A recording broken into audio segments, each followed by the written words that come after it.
This is Reimagining Abilities. Stories of the Charles Lea Center's impact supporting individuals with disabilities so they can be a part of the communities where they live, work, and play.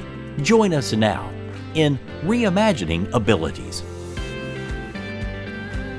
And we can't thank you enough for joining us once again for another edition of Reimagining Abilities, a Charles Lea Center podcast. I'm Richard Edlund, your host, and joining us once again is our CEO, Jerry Bernard, who is here to talk about something very special that's coming up to start 2023.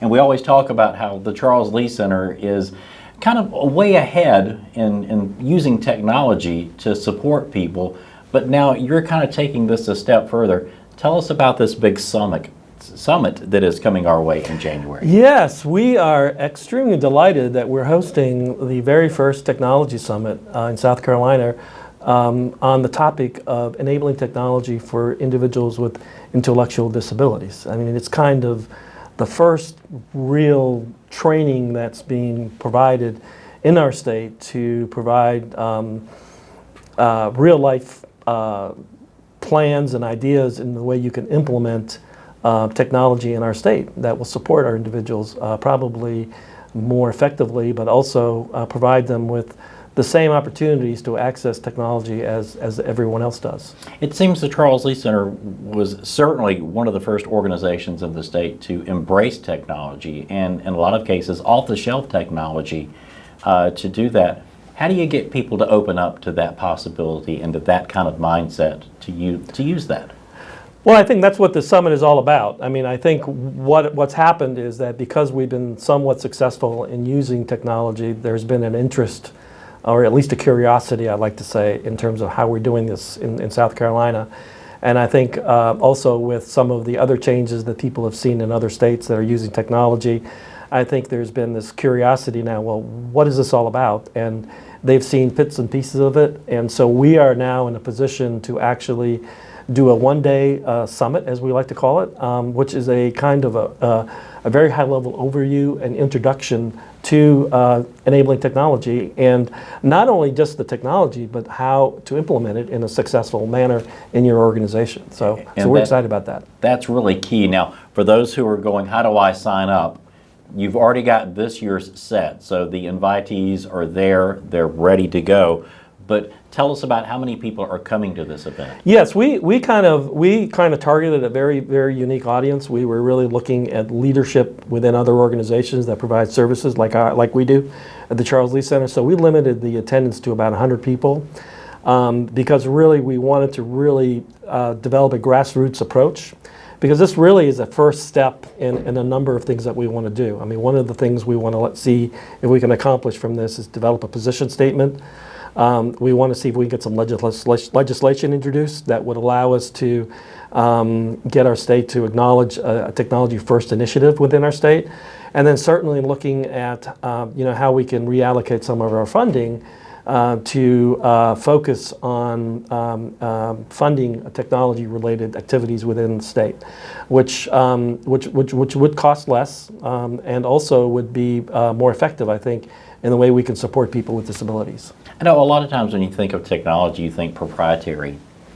But again, you're using things like the Alexa Echo Dot. I mean, you're using things that you and I might take for granted to turn on a television for us because I don't want to get up to reach the remote.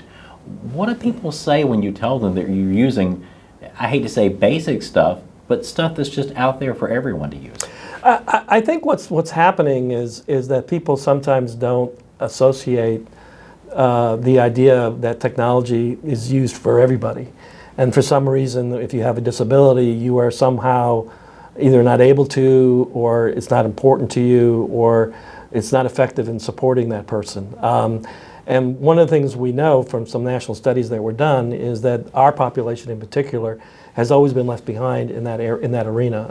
And even using something as simple as an Echo Dot, I mean, it's not a real, people don't really think about how it can be used to support people. I mean, if you're a young person in a wheelchair and you're able to vocalize, and you're able to say, Echo, turn lights on, or Echo, tell me what the weather's going to look like, or Echo, tell me what's important in the news. We do that all the time. Yeah. So why isn't it any different for a person with a disability? And more importantly, it brings them into the mainstream of society. You know, what we do is no different than what they're doing. And so Yeah. I think we sometimes differentiate, unfortunately, because someone has a disability, that somehow that doesn't apply to them, or they don't like it, or they don't want to do it. And we learned over the years that if you give them the right tools and the right supports, they love doing it and using it as much as anybody else does. What's been the response from the individuals and groups that you've invited to this Tech Summit? Well, it's been overwhelming. I mean, we're actually a little bit over capacity right now. We've got to figure out how to manage that. And that was one of the things that I was a little bit concerned about, is what the response would be. Now, I want to be clear that this particular summit is being sponsored by the South Carolina Human Service Provider Association, which we are a member, and represents over 50 providers in the state of South Carolina that provide services like the Charles Lea does. We also have support from our Charles Lea Foundation, and we're also getting support from the Department of Disabilities and Special Needs. And we're hosting the event, and certainly we are very excited about doing that. We have speakers coming in from other parts of the country, what I like to call as subject matter experts. We will be doing some of the presentations, but we also want to make sure that we get a national perspective, that we get somebody coming in who kind of has some expertise in terms of how they use the technology in their areas. And so it's really trying to give a very short picture of, or quick picture of how the world is now changing around technology and the way we support people with disabilities. You know, not to toot our own horn, but the Charles Lea Center is kind of at that national level as being a subject matter expert in this. Would that be a fair and accurate statement? Yeah, I mean, I'm always reluctant to say that. I think we've been very fortunate in being able to partner with other organizations, and I like to call them like-minded organizations that kind of think the same way. Yeah. We have been fortunate enough to be included in that group, and we've done a lot of things on the national level, working on policy changes, working with other states, and in fact, a couple of weeks ago, I got a call from an organization out in Alaska wanting to learn more about how things are being done with technology, and that's sort of the icing on the cake for us, because certainly that's not what our intent is. I mean, our intent really is to offer the very best services for our folks here in South Carolina, and if another state recognizes that and wants to learn about that, we're glad to share our information and our resources. But I always kind of have a hard time with that, because we are, we're just about providing good services, I think, is the best way to describe it. And I find that to be one of the unique things about the Charles Lea Center, is a lot of organizations would take this thing that they do, and they do very well, and keep it to themselves.